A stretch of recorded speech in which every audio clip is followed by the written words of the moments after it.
All right. Well, like I said, I'm Hannah Becker. I'm a partner at Becker Digital. We're a service-disabled veteran-owned small business. We host monthly webinars on various marketing topics as it relates to the public sector. So I appreciate you joining us today, and hopefully we'll give you some really actionable tips and strategies for how your organization can connect with Millennials and Gen Zers online. So just to give you an overview of what we're going to be going over, we're going to talk about generational marketing, what it is, how you can use it, and how it kind of plugs into the overall marketing strategy of your organization. We're going to look at who millennials are, who Gen Zers are, their similarities, their differences as it relates to marketing. We'll talk about some effective strategies to reach these two generations, and we'll look at some generational marketing best practices. When putting this webinar together, I tried to focus on actionable, easy to implement, low resource intensive strategies that can kind of meet your organization where it is in terms of scale and team, so that everyone can leave the webinar with something they can implement. And then also we'll touch on all these unique characteristics of millennials and Gen Zers and what that's going to look like in the future. So I appreciate you joining us. I'm excited to kind of dive in to this exciting topic with you. Before we jump into the content, I did just want to give you a quick intro, insight into who we are as a company. Becker Digital provides communications and marketing services to government agencies. We're located in the beautiful Blue Ridge Mountains of Virginia, just a few hours south of Washington, D.C. So we were founded in 2015 and are federally certified by the SBA as a hub zone small business and CVE verified service disabled veteran-owned small business, as well as being SWAM certified by the Commonwealth of Virginia. To give you this is like kind of our service specialties and capabilities, digital marketing, social media, 508 compliant web design, and government communications. We have a lot of content on our website that's free, that goes in deeper into things like generational marketing, digital strategy for the public sector, that type of thing. And you can find those on our website under the resources tab. We've got blogs and recorded webinars and some upcoming webinars. So if you're looking for something like a little more detailed, you can find that on our website. So I've been working in social media for well over a decade now. I started in marketing when marketing to millennials was like the next big thing. Ad agencies were struggling with connecting with millennials. And so that's kind of how I got my start. I did work in academia for a while. I taught computer science, economics, and marketing at multiple colleges and universities across the US. And I'm currently a faculty member at Virginia Military Institute in Lexington, Virginia, in addition to working at Becker Digital. So I put my email up there on the slide. If you have any questions that come up in the webinar, feel free to reach out to me. I'm happy to help. I'm also very active on LinkedIn and would love to connect with you there. All right, well, we'll get into today's content. So generational marketing is this approach to outreach that involves segmenting your target markets into groups based on age that share behaviors, needs, priorities. So this can help increase your marketing effectiveness because the content can be tailored to each specific generation. Now, all members within that generation are not all the same, but having that kind of further segmentation into generational groups can help you be more effective and efficient in your outreach. And the kind of the concept that generational marketing is built around is that people in the same generation are likely to have experienced similar events at similar periods of time or stage in development. So when these events occurred in the lives of this group, this generation, the effects of those events may have sparked certain beliefs, preferences, concerns that impact their behavior today.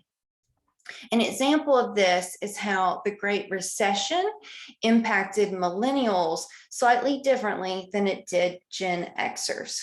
So millennials encountered a greater financial impact of the recession because they were entering the job market during one of the worst economic times in American history. Gen Xers, who were the generation right before millennials, many of them had already established themselves in the job market. They were not new grads. They were not taking entry-level jobs. They were already in middle management positions. While not everyone in that generation was able to maintain employment at market value, they did have somewhat of an economic buffer as a generational cohort that was stronger than what millennials encountered. Consequently, from this event, millennials do report having more openness to entrepreneurship, and they report being less trusting of established organizations, including corporations and government agencies. So when we understand kind of how this event of the Great Recession impacted different generations, same event, just different groups of people having different experiences, we can kind of connect that and see evidence of its influence in terms of behaviors and beliefs that are shared by many across a generation. So that's just kind of to give you some background on where generational marketing comes from and what it's based on. So generational marketing isn't foolproof. It shouldn't be the only approach you use to developing your marketing strategy. As we mentioned, it's kind of based on this observance of consumer needs or people's needs changing in correlation to life stages, whether they're starting a family, whether they're starting a career, whether they're aging or being a caregiver to aging family members or young children. Generations are often going through these life stages, reaching milestones around the same time, and therefore their needs and priorities are also influenced by what they're experiencing. However, when we are utilizing generational marketing, one common mistake that people make is that they try to generalize, like being like all millennials are, hipsters, or stereotype generations without doing the research. So they're not basing these stereotypes on research. They're just stereotyping based on bias or misinformation. And if that's incorporated into a marketing strategy, the results will be negative. It won't be effective. So when we're utilizing and talking about generational marketing, a few key takeaways is that not everyone within a generation is the same. They're not the same. They may not share all the same beliefs. So we don't want to fall into that trap of making generalizations and stereotyping. What we do want to do is recognize that there are subgroups within generations, so you can further segment out your target audience into generations and then the subgroups within those generations, and create well-developed kind of target audience profiles to give you some additional insight, which can help increase the effectiveness. So Today, our focus is Millennials and Gen Zers, but I wanted to just give you a quick overview of how we'll be defining these generations for the purposes of this webinar, and then also in terms of consumers and adult population within the United States today. These are the four main generations. So baby boomers are typically grouped within the range of being born between 1945 and 1964. And these year ranges for generations are just ranges. So when you're doing research on generational marketing, you may see some variation in terms of that year range assigned to these groups. And that's okay. Generational kind of delineation tends to evolve over time. So the way that I define it in my work are kind of the year ranges that we see up here. So after baby boomers, we have Gen Xers, Generation X, and they were born between 1965 and the late 70s. After Gen Xers, we have Millennials, a very large generation. And they were born roughly late 1970s, 1980 to around 1996. This generation saw the mass explosion of technology, but yet they still remember a time where landlines were commonplace. So we'll look at later on in the webinar how the tech explosion impacted these generations and how it continues to influence attitudes and behaviors around technology today. And then after millennials, we have Gen Zers, Generation X. So the other generation, the second one that we'll be talking about today. And they're not all adults yet. The birth range currently ascribed to Gen Zers are 1997 to 2012. So some still under 18, but Gen Zers are emerging as adults now. And so entering the job market, going to college, starting families. So if we're able to recognize or kind of acknowledge that generational affiliation has influence on behavior, that can help us develop a more effective marketing strategy.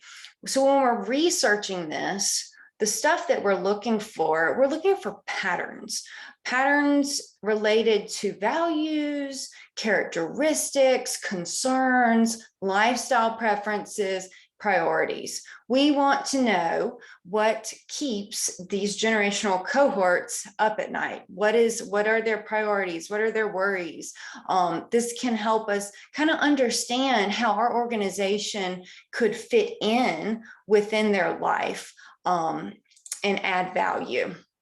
So just kind of a few best practices for implementing generational marketing into your organization's outreach. The first one is we want to prioritize market research, right? So we don't want to stereotype. We don't want to generalize. We want to have facts, and facts that are relevant to our organization in the sector that it's in, whether it's government, nonprofit, private sector, and then also kind of the industry that it's in. To do this, we need to invest in market research specific to our organization and how it fits in the lives of the people and the communities that it serves. What we're looking for here is any attitudes, any patterns specific to generational cohorts as they relate to our organization. An example of something that would be relevant in the public sector related to generational marketing is that trust in government agencies remains very low. It's been declining especially over the past decade, but it's very, very low. But that widespread levels of distrust is not equally distributed across generations. Millennials and Gen Zers, the generation that we're talking about today, generations that we're talking about today, they report higher levels of mistrust or distrust in government agencies than their baby boomer predecessors. So it's important to note these type of generation-based perspectives as we're trying to figure out how are we going to kind of overcome barriers to connection with these generations. When we're utilizing generational marketing, we want to develop our messaging that aligns with what's going on in our target audience's life, right? So we want to know, we want to walk in their shoes and think about what is, what are millennials that fall within our target audience, maybe our service area or some other demographic information characteristic that relates. What are they worried about? What are they trying to accomplish in their life right now, in this life stage? How might this differ from other generations? And so when you kind of can get in there, understand their life at this point in time, it's improves your ability to really meet them where they're at in terms of your organization's marketing and outreach. We don't want to develop generational marketing campaigns like a millennial focused marketing campaign or a Gen Z focused social media strategy. We don't want to develop that in a silo. So we want these generational marketing strategies integrated into the overall organization's outreach. We don't want it, completely segmented to the point that it's almost unrecognizable as being from our organization. So we want to develop our overall marketing and our generation specific marketing outreach in somewhat of an alignment. When organizations try to develop these two things separately, like they'll have the comms team over here issuing broad campaigns, and they'll task one person with, hey, you figure out a way to connect with Gen Zers or something like that. And they're segmented. The messaging looks fractured. The messaging looks disconnected. And that type of inconsistency can really reduce the campaign's effectiveness.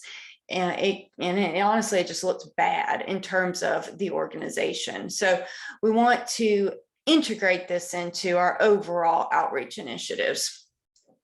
And then another kind of best practice, we want to keep diversity and inclusion in mind, especially as it relates to age when we're developing generational marketing strategies. So we don't want to fall into the trap of trying to box people in.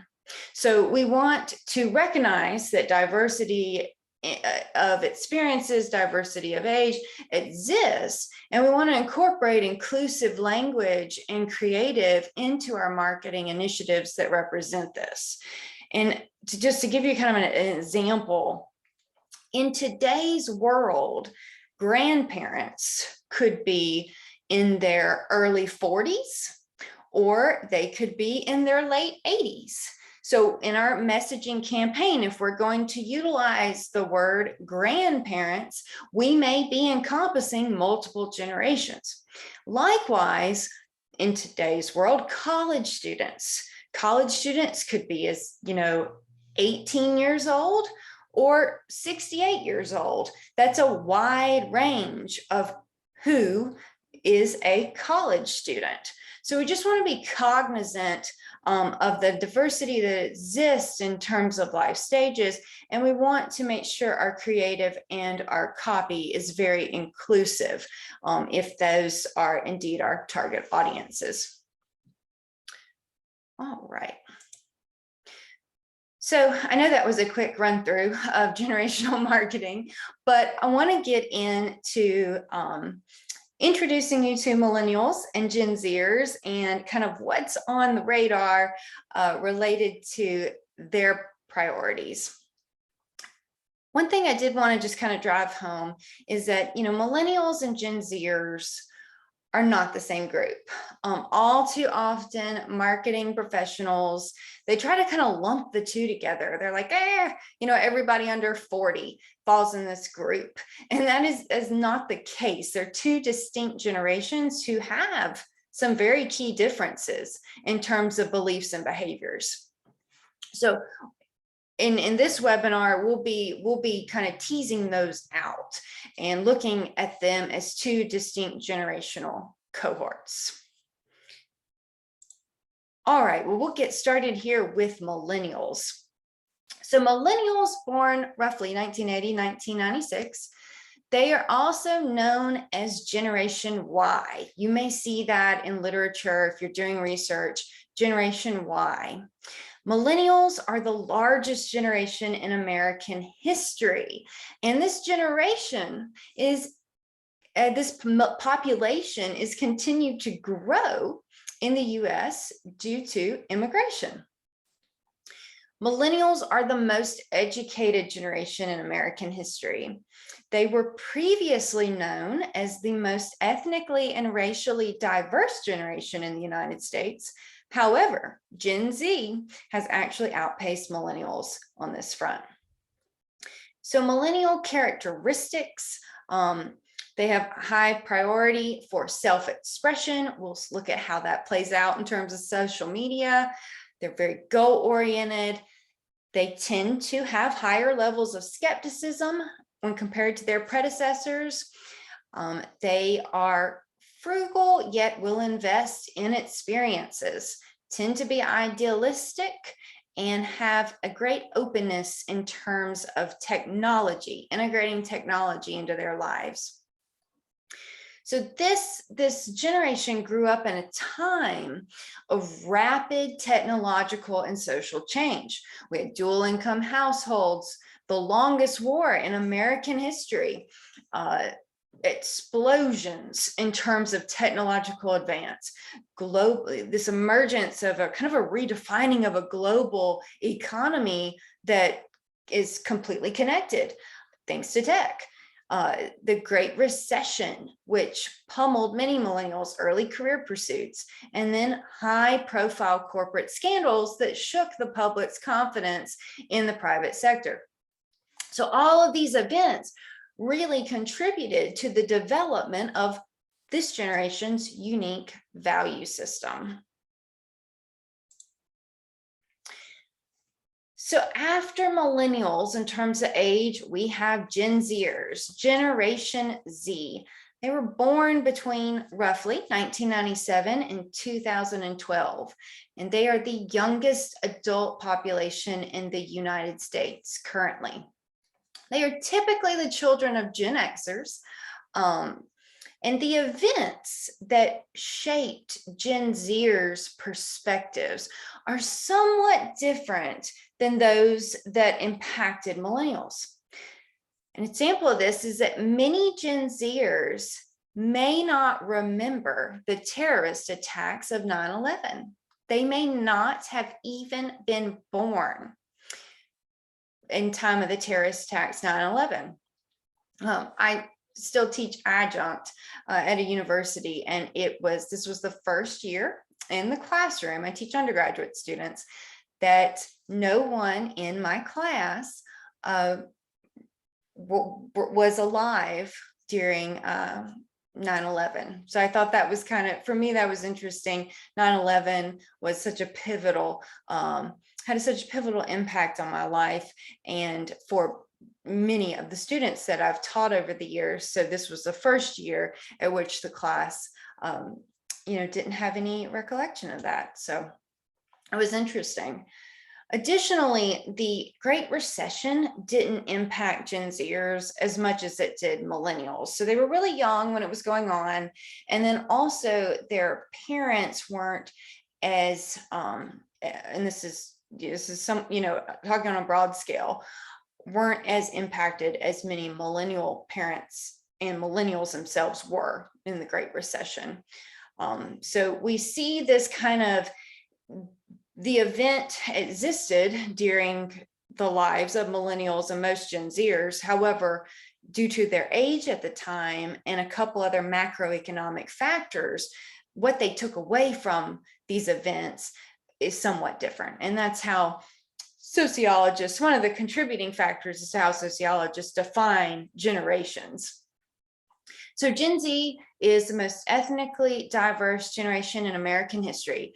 They are true digital natives, true digital natives. Many Gen Zers do not remember a world pre-smartphone or social media. 98% of Gen Zers own a smartphone, and nearly half of this generation report spending more than 10 hours a day on a mobile device. This is a lot of screen time, and it's significantly higher than what we see with millennials. Interestingly, Gen Zers, 43% of Gen Zers have at least one parent with a bachelor's degree. And this is much higher than what we see with millennials, who 32% of them had a parent with a bachelor's degree, and only 23% of Gen Xers had a parent with a bachelor's degree. So Gen Zers are coming from more educated households. However, we're seeing declines in participation of Gen Zers in higher education. So they have they are displaying some very unique to this generation beliefs around the value of higher education. So their data is still being collected on this as Gen Zers continue, to reach age and enroll in college or opt to not roll in college. So it'll be interesting to see if how this progresses. And in terms of marketing, another thing we want to kind of be aware of, Gen Zers have an even shorter attention span than millennials do. So how this relates to those of us that are trying to reach these generations, with millennials, we may want to, prioritize creation of long form content, blogs, infographics, long videos like what you'll get when this webinar is over. But with Gen Zers, the average attention span is 8 seconds, which is a pretty short time. So in terms of how to be effective operating on an 8-second or trying to get someone's 8 seconds of attention, shorter form content, quick videos that get very, very to the point are going to be more effective with this generation. So a couple other kind of characteristics that are typically associated with Gen Zers. They did grow up in wealthier households than their predecessors, the millennials, due to the unique influences of the Great Recession. And they are typically regarded as being independent thinkers, very frugal, financially responsible.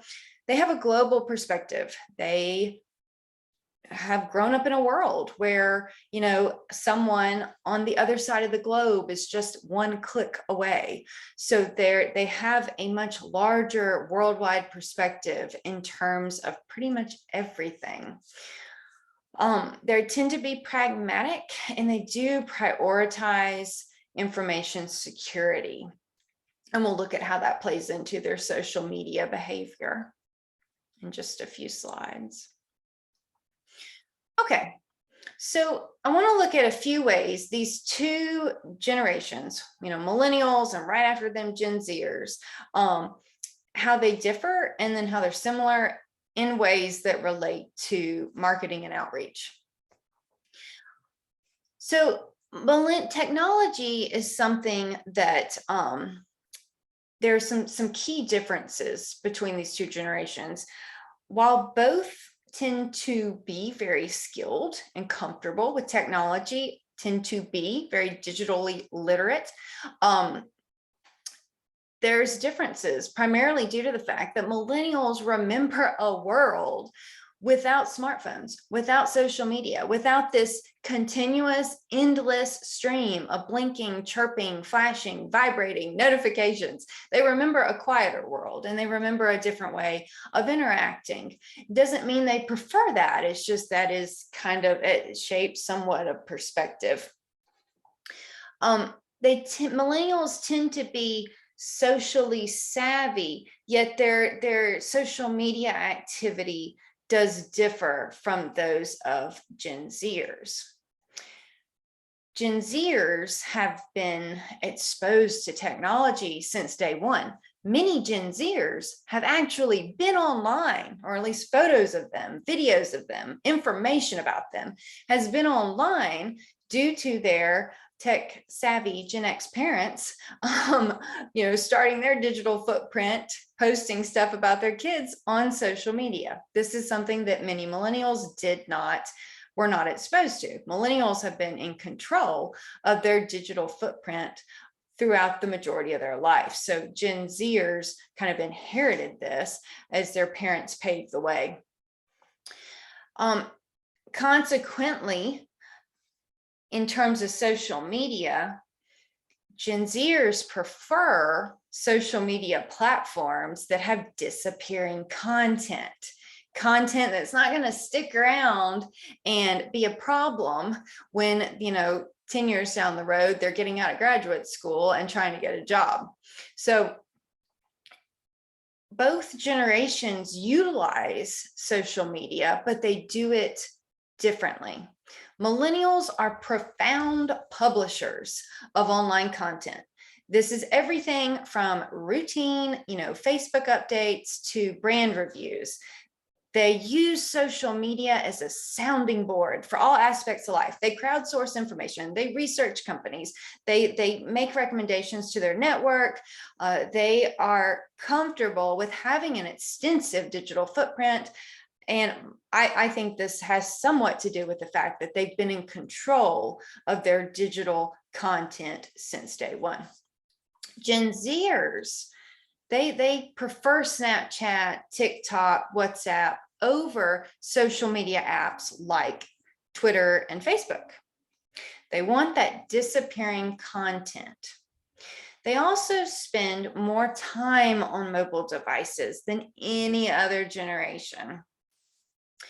So this is something that they're constantly consuming content online, whereas millennials tend to be publishing more content online, especially content that will stick around, like Facebook posts, LinkedIn posts, even Instagram posts as opposed to stories. So millennials are a lot more comfortable with that. Interestingly, in terms of brand loyalty, both in private and public sector, millennials tend to be much more brand loyal and brand conscious than their younger counterparts, the Gen Zers. So millennials will purchase things that align with their values. They will pay a premium for that type of product or offering, whereas Gen Zers tend to be more of the comparison shoppers. So that customer life cycle is somewhat less than Gen Zers. How that relates to marketing, especially in the public sector, is that we need to be aware that just because we've captured their attention once doesn't mean Gen Zers are going to be brand loyal and stick with our agency or our nonprofit for life. We have to continue to make efforts to reach them and retain them. Whereas millennials tend to be more willing brand ambassadors and have a longer term commitment to the organizations that they support. Okay, so there's that just kind of overview of the differences. Now we'll look at similarities. So being that millennials and Gen Zers are the most diverse generations in American history, this kind of awareness around race and ethnicity has really paved the way in terms of social justice and progression. And these two generations tend to be fairly similar on terms of policy. Now, there are exceptions within the far, far right and far, far left political camps. But for the most part, Gen Zers and millennial voters tend to be aligned on many matters as it relates to the public.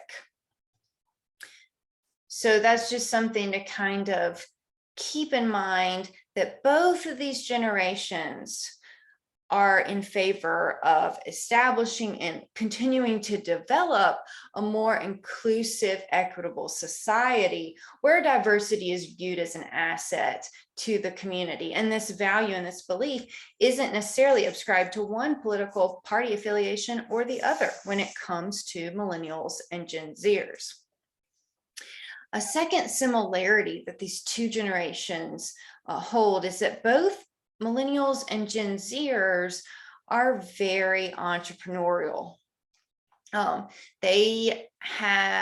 They're open to kind of redefining career progression, work, community contribution.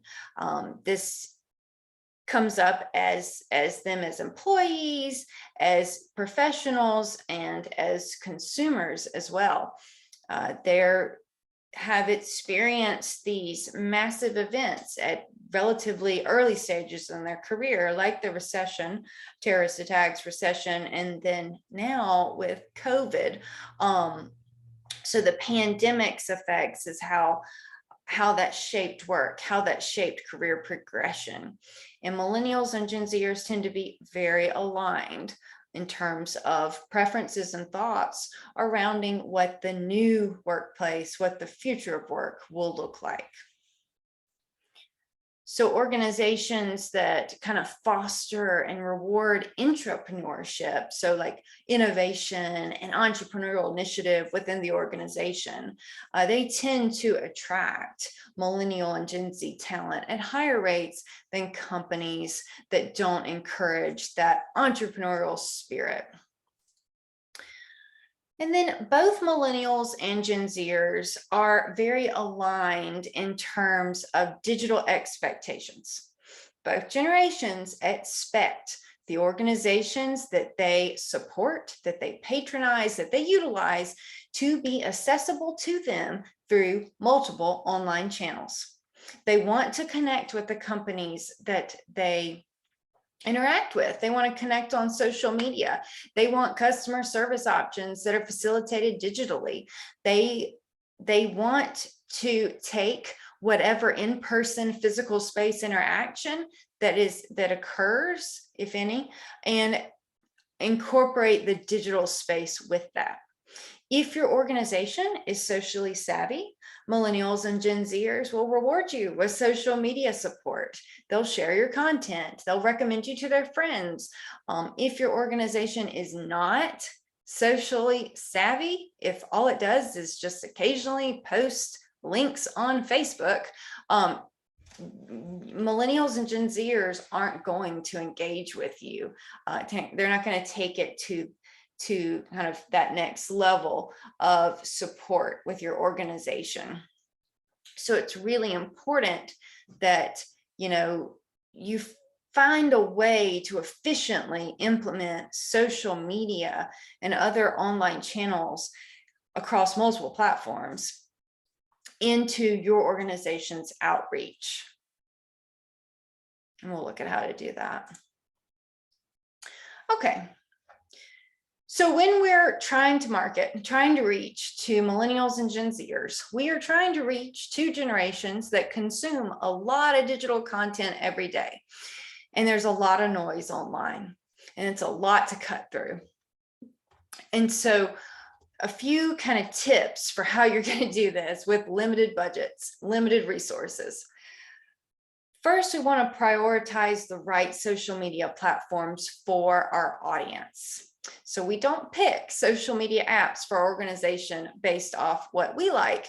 We're going to pick it pick the ones that we're present on based on our target audiences. So if you're trying to reach millennials, Instagram is a high priority for many millennials.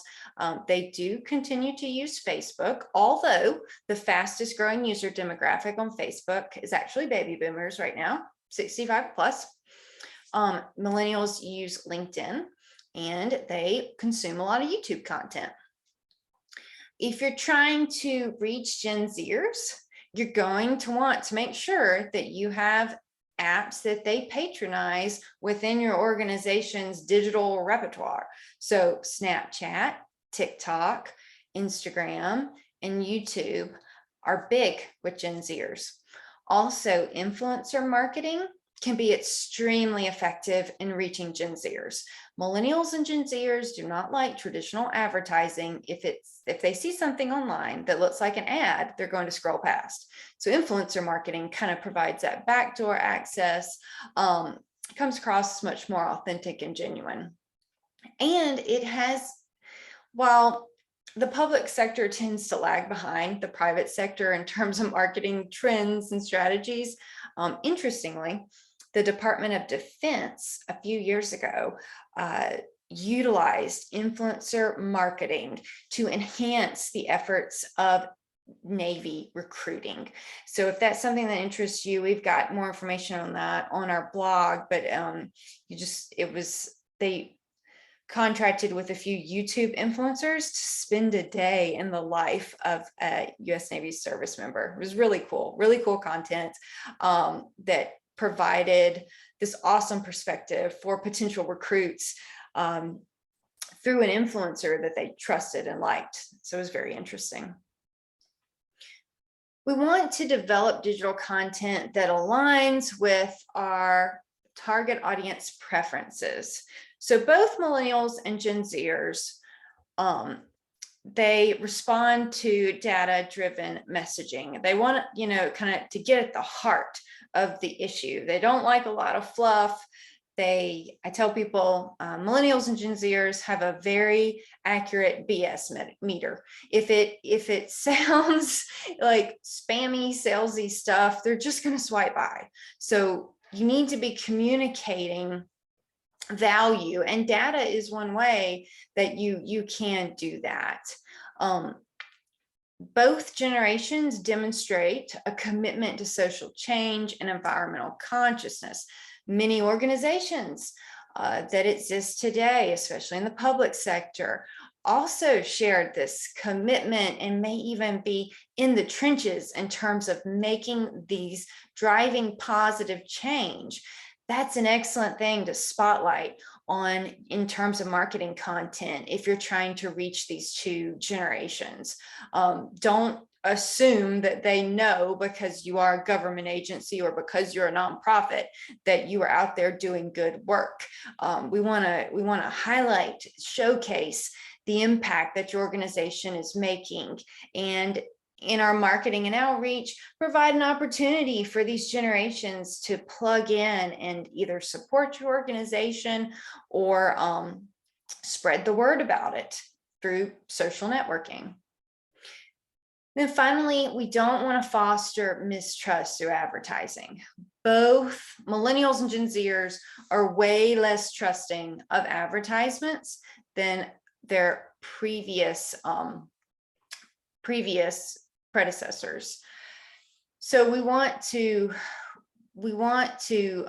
avoid any type of salesy tactics.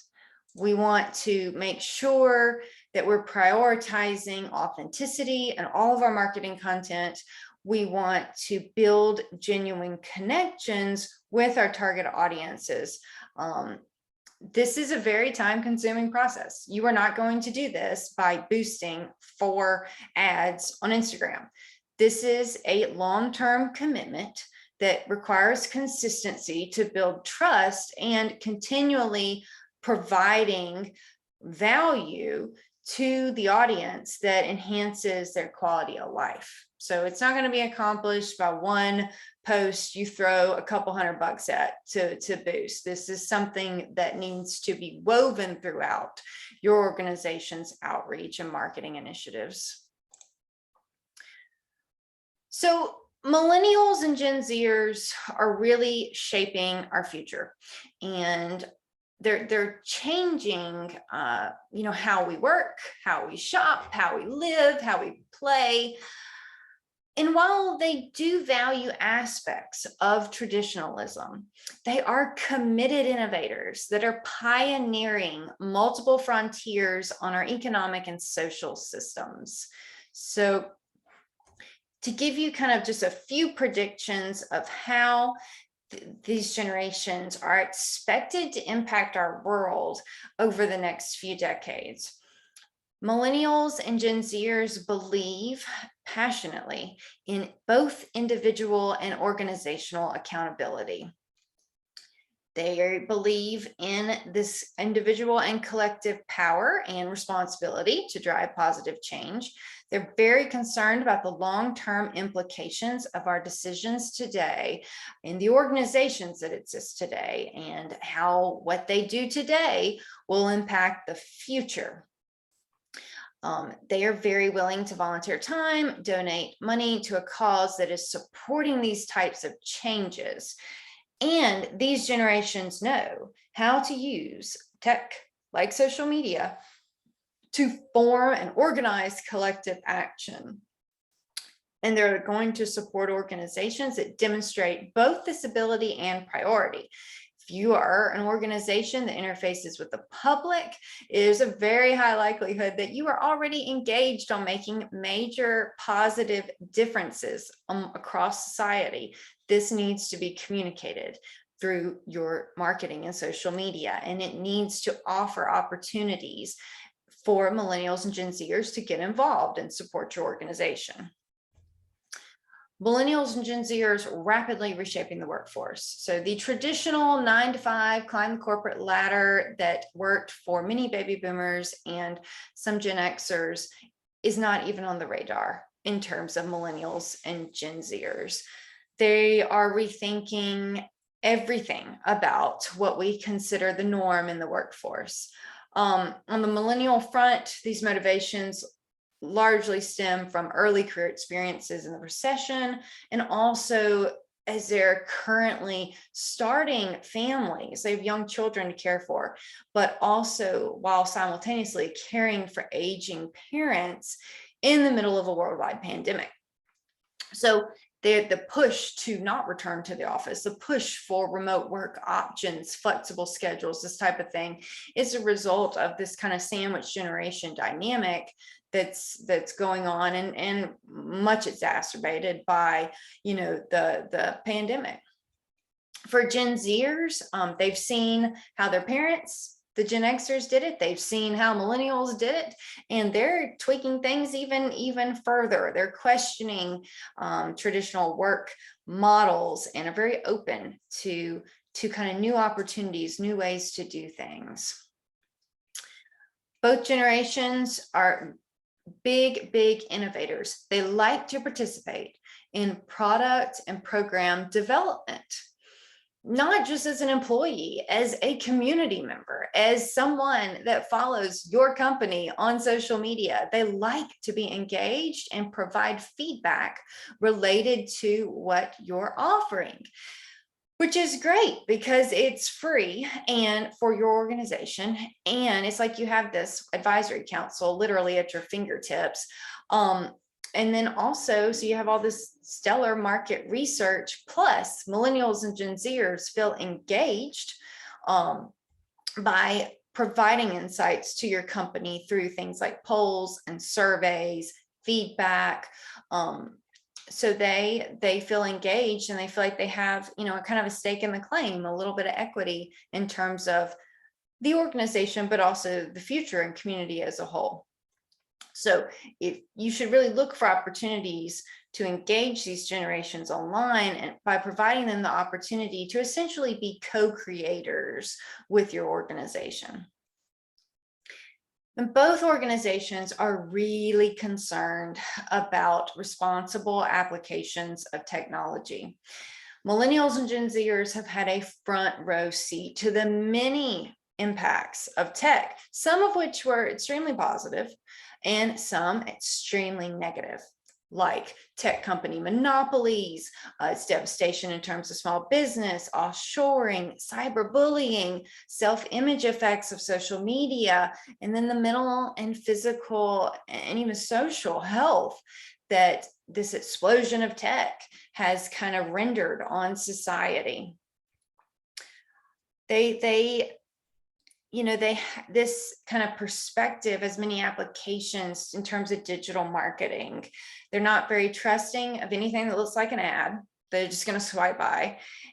And they're so bombarded by ads in any given day. So when we're putting stuff out online, we really want to focus on quality as opposed to quantity. And we want to do our research and understand what are their priorities and then meet them where they're at. Cutting through the noise online doesn't happen from just spending thousands of dollars on digital ads and basically spamming people online.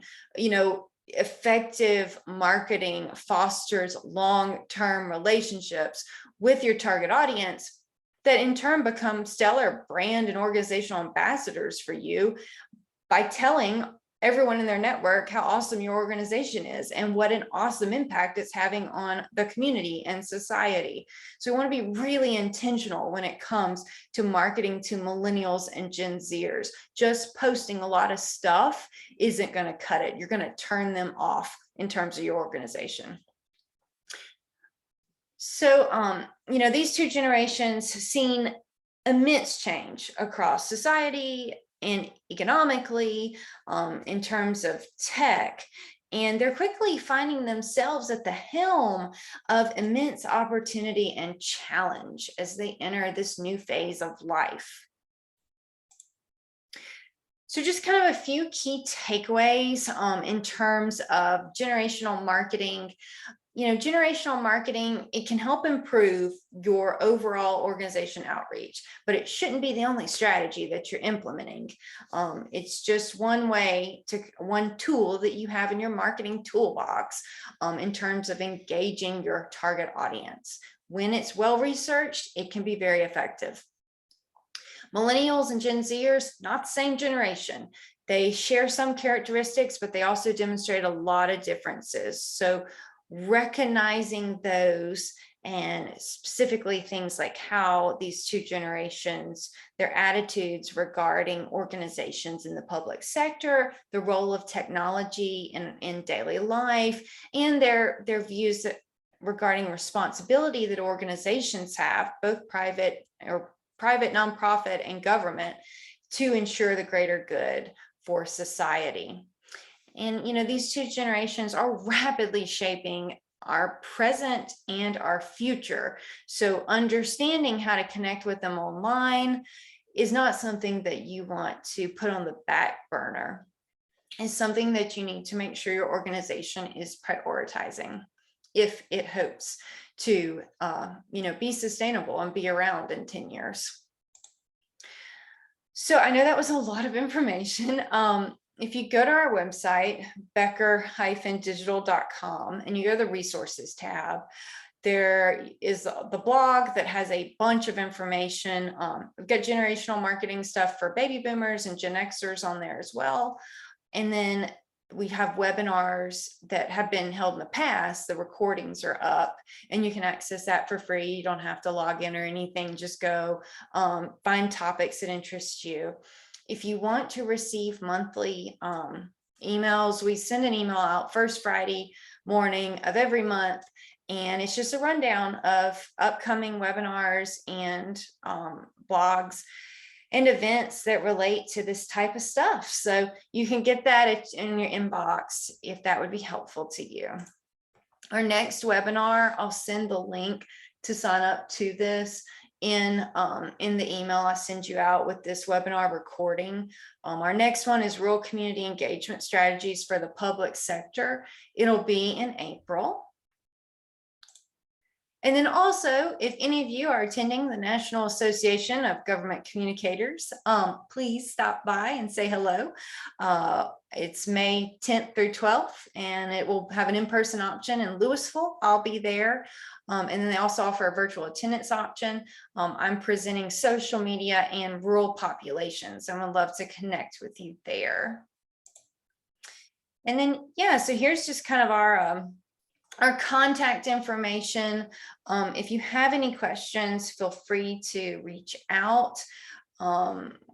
Becker Digital is available to help support your organization as it reaches and tries to connect and engage the community. Feel free to reach out. We can schedule a consultation call and just kind of learn more about your organization and what your goals are, and help you find solutions on that front. So I appreciate your time and attention today. I hope it was helpful, and I will send you to all the webinar registrants. I'll send you a recording link to this webinar, and then a sign up link to next month's webinar. Thank you so much.